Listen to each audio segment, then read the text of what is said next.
Hope you're doing well. You're probably wondering, wow, why is Papa all dressed up, right? Well, let me tell you.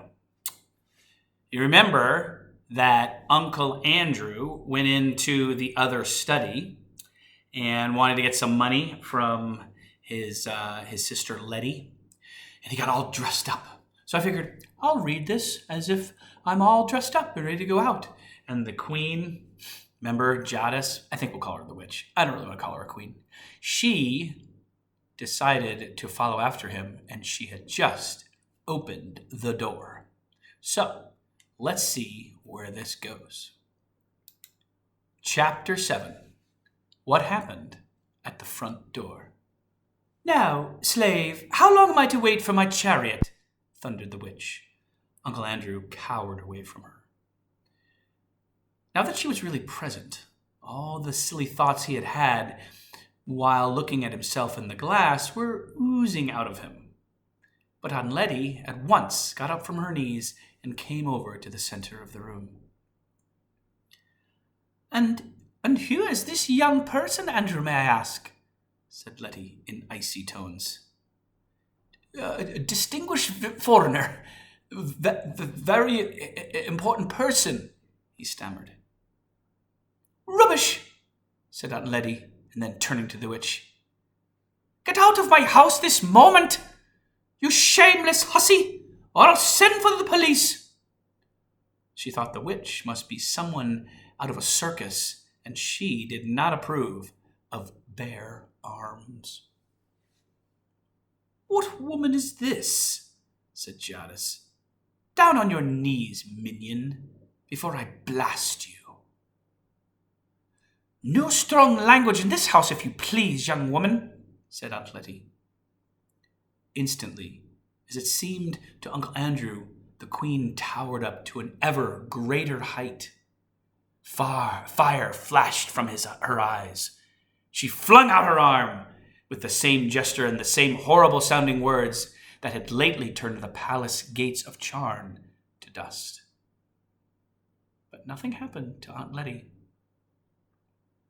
Except that Aunt Letty, thinking that those horrible words were meant to be ordinary English, said, "I thought as much. The woman is drunk! Drunk! She can't even speak clearly!" It must have been a terrible moment for the witch when she suddenly realized that her power of turning people into dust, which had been quite real in her own world, was not going to work in ours. But she did not lose her nerve, even for a second. Without wasting a thought on her disappointment, she lunged forward, caught Aunt Letty around the neck and the knees, raised her high above her head as if she had been no heavier than a doll, and threw her across the room. While Aunt Letty was still hurtling through the air, the housemaid, who was having a beautifully exciting morning, put her head in at the door and said, "If you please, sir, the hansom's come."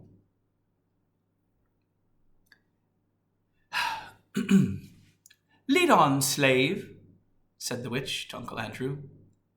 He began muttering something about regrettable violence, must really protest. But at a single glance from Jadis, he became speechless. She drove him out of the room and out of the house, and Diggory came running down the stairs just in time to see the front door close behind them. "Jiminy," he said, "she's loose in London, and with Uncle Andrew. I wonder what on earth is going to happen now." "Oh, Master Diggory," said the housemaid, who was really having a wonderful day, "I think Miss Kettley's hurt herself somehow." So they both rushed into the drawing room to find out what had happened. If Aunt Letty had fallen on bare boards or even on the carpet, I suppose all her bones would have been broken. But by great good luck, she had fallen on the mattress. Aunt Letty was a very tough old lady. Aunts often were in those days. After she had had some sal volatile and sat still for a few minutes, she said there was nothing the matter with her except for a few bruises. Very soon, she was taking charge of the situation.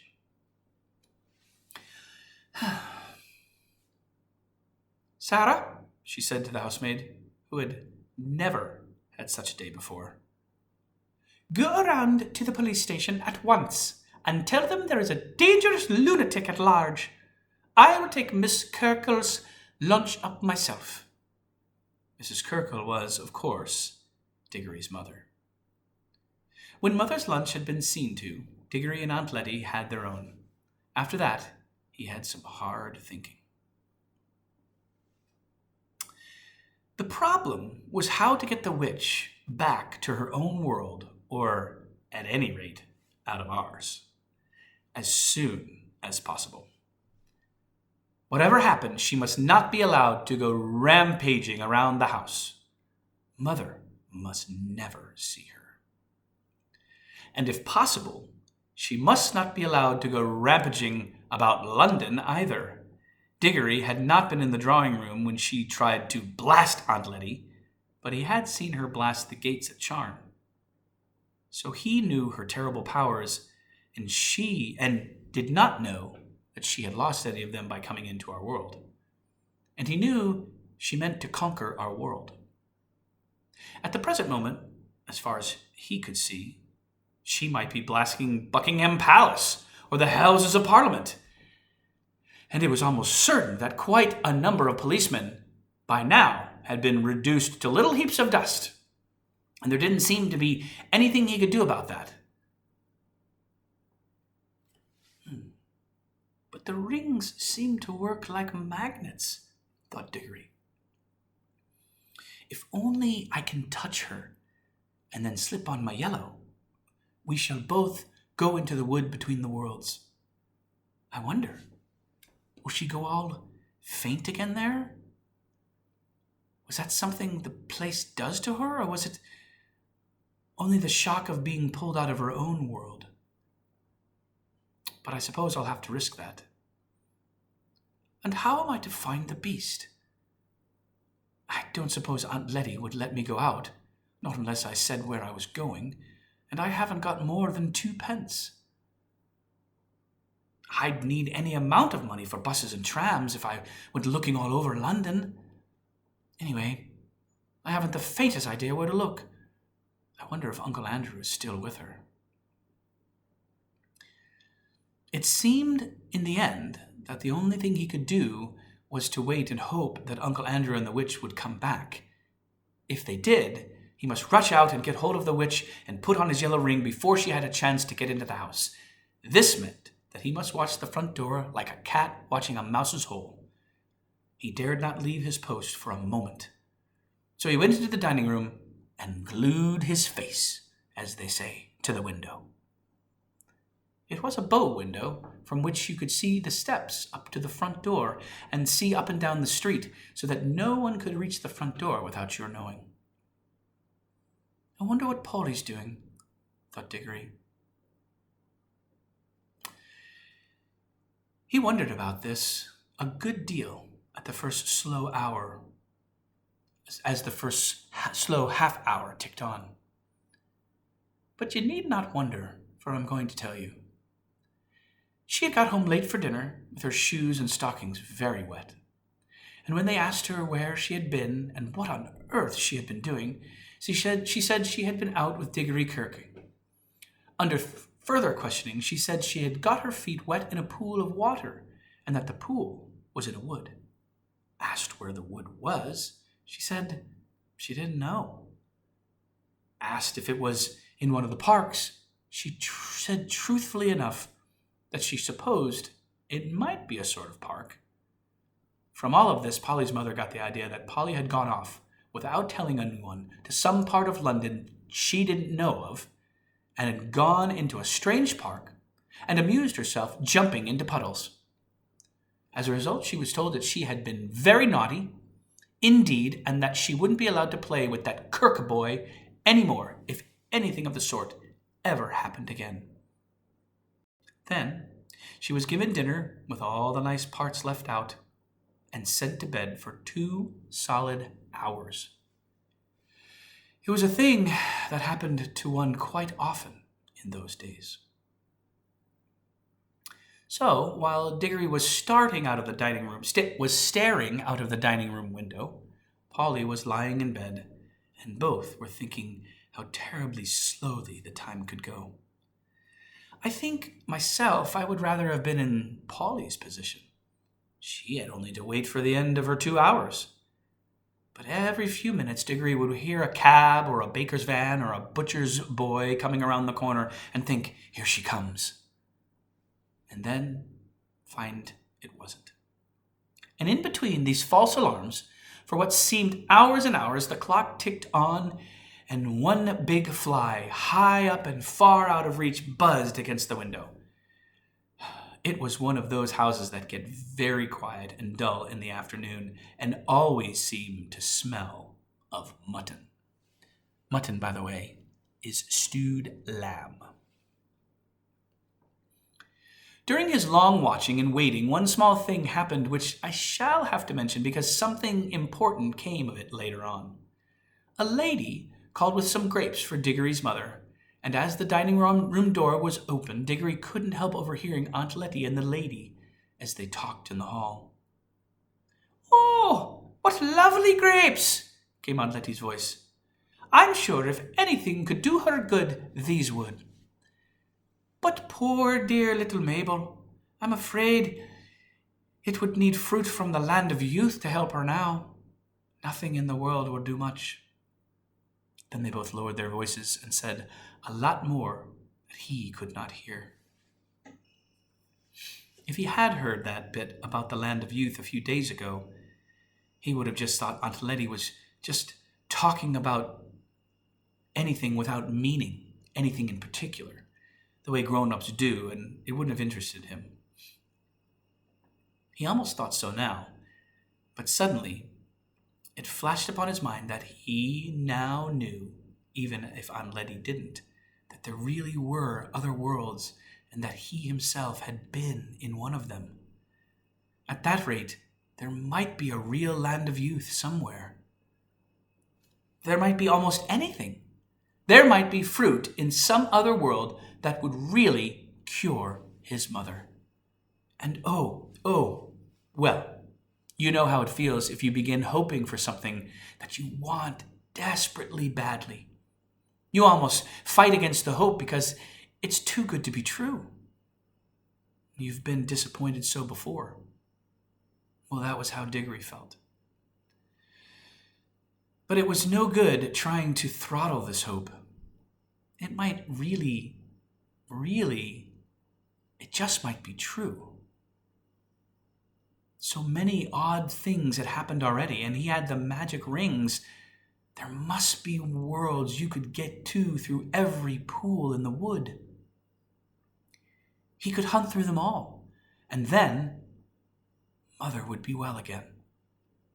Everything right again. He forgot all about watching for the witch. His hand was already going into the pocket where he kept the yellow ring, when all at once he heard a sound of galloping. "Hello, what's that?" thought Diggory. "Fire engine? I wonder what house is on fire. Great Scott, it's coming here. Why, it's her!"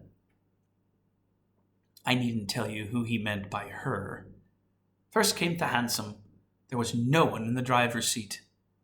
On the roof, not sitting, but standing on the roof, swaying with superb balance as if it came at full speed round the corner with one wheel in the air, was Jadis, the Queen of Queens and the terror of charm. Her teeth were bared, her eyes shone like fire, and her long hair streamed out behind her like a comet's tail. She was flogging the horse without mercy. Its nostrils were wide and red, and its sides were spotted with foam. It galloped madly up the front door, missing the lamppost by an inch, and then reared up on its hind legs.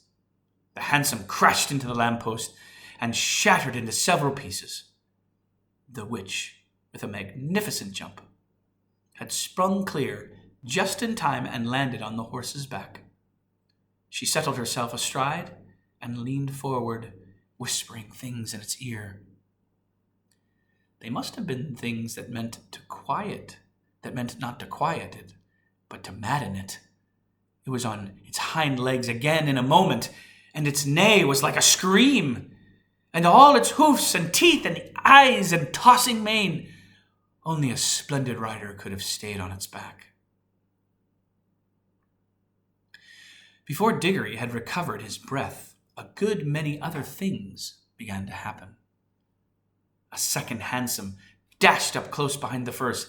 Out of it there jumped a fat man in a frock coat and a policeman. Then came a third hansom with 2 more policemen in it. After it came about 20 people, mostly errand boys, on bicycles, all ringing their bells and letting out cheers and catcalls.